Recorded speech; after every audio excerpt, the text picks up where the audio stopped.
So picture this. A spiritual teacher, probably at the peak of his influence, gets publicly called out, and not just by anyone, but by one of his own former students. The student stands up in front of everyone and doesn't just disagree with him, he attacks the very heart of his teachings, his enlightenment itself. This right here is more than an argument, it's a full-blown spiritual showdown. And the response it triggered? Well, that became one of the most legendary discourses in the ancient world, the lion's roar. Okay, let's get right into the thick of it. The man making this claim is named Sunakahata. He'd recently walked away from the Buddhist community, and now he's in a public forum making this absolutely explosive accusation. He's basically saying the Buddha is a fake, that all these profound teachings are just some clever philosophy he cooked up in his head, not the result of any real transcendent awakening. And you've got to understand, this was a massive deal. It was a direct challenge to, well, everything. If Sunakata was right, then the entire foundation of the Buddhist teaching, the whole path to ending suffering, would just fall apart. This wasn't friendly criticism. This was an attempt to completely tear down his entire legacy. But here's where it gets really interesting. What's the Buddha's first move? He doesn't get defensive, he doesn't get angry. Instead, he pulls off this brilliant move of rhetorical jujitsu. See, Sunakata had apparently added another little jab, saying that the Buddhist path only leads to the complete end of suffering. And the Buddha hears this and basically says, wait, in trying to insult me, he's actually given me the highest possible compliment. He just completely flips the script on him. But he doesn't just leave it there. Oh no.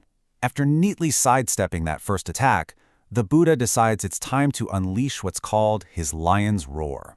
This is a powerful, systematic, and incredibly confident breakdown of exactly what he knows and how he knows it. He's about to lay all his cards on the table. He kicks things off by building the foundation, laying out what he calls the 10 powers of a Tathagata. A Tathagata is a term he often used for himself. It means something like one who has thus gone.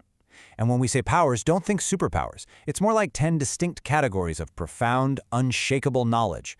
This is the bedrock of his confidence. The very first power is the one that supports everything else. It's this deep, complete understanding of cause and effect. He's saying he knows, with total certainty, how things work, how actions lead to consequences, what's possible in this universe and what's impossible, all based on the fundamental laws of reality.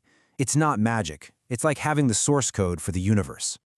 Building on that, he then talks about his insight into karma, that whole complex web of actions and results over countless lifetimes. He claims to see it all clearly, the different tendencies and potentials of every being, and the exact roads that lead to every possible destination, from the worst kinds of suffering to the most blissful states. And this is a really key point, because it shows his knowledge isn't just some abstract theory. It's all based on his own direct personal experience. This includes remembering his own past lives, understanding the nuts and bolts of every state of meditation, and, this is the big one, knowing precisely how he himself reached the ultimate goal, the total eradication of all the mental junk, like greed, hatred, and delusion. So what happens when you have that kind of deep, comprehensive knowledge? Well, it leads to something else, a state of absolute, rock-solid confidence. He calls this the 4 fearlessnesses.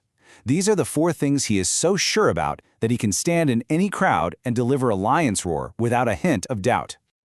He just lays them out plain and simple. He's so certain about these 4 points that he can declare that no one, not a god, not a human, nobody, can truthfully challenge him on them.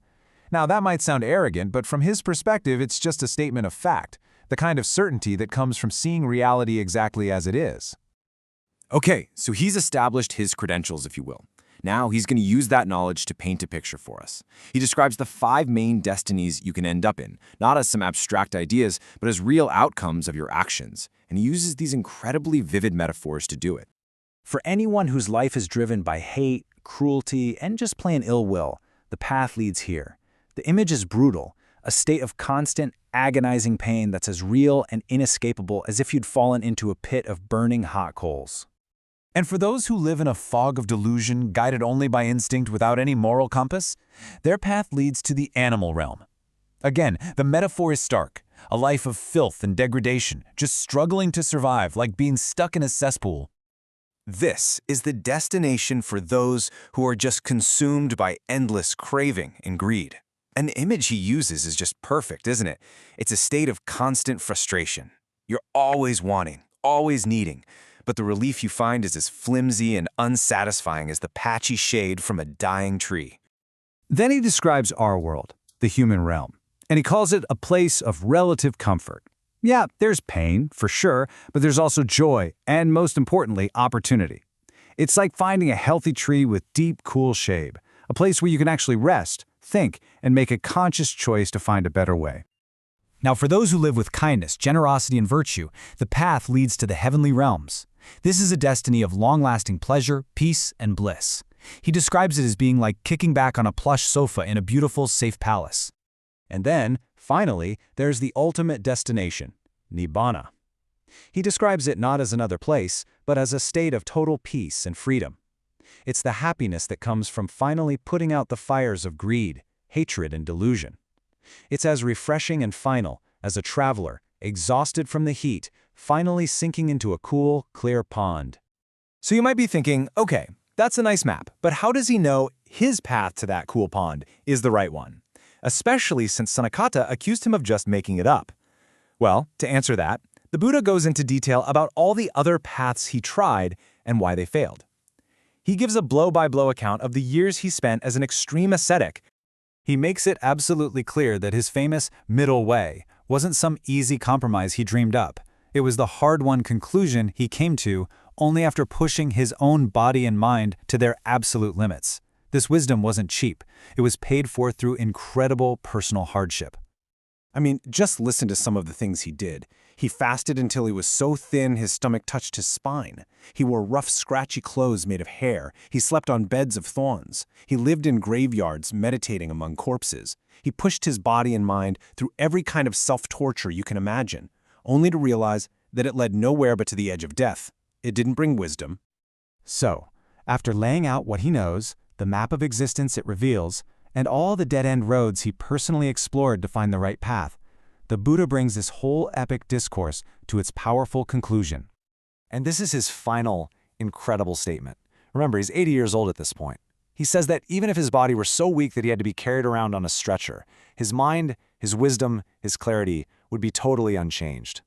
It's his ultimate testament to achieving a state that transcends the frailties of the physical body. And what was the effect of this amazing speech? The story doesn't end with a round of applause. It ends with this one simple, powerful detail. The monk who was fanning the Buddha during this whole thing was so completely overcome with awe that his hair stood on end. He literally felt the power and the truth of the words. He felt the lion's roar. This whole story really leaves us with a huge question to chew on, doesn't it? When it comes to ideas that can truly change us, what's more powerful? Is it the perfect logic of an argument, all the facts lined up in a row? Or is it something else, the absolute unshakable conviction of the person speaking, that feeling you get when you know they have lived their truth so deeply that their very presence is the proof?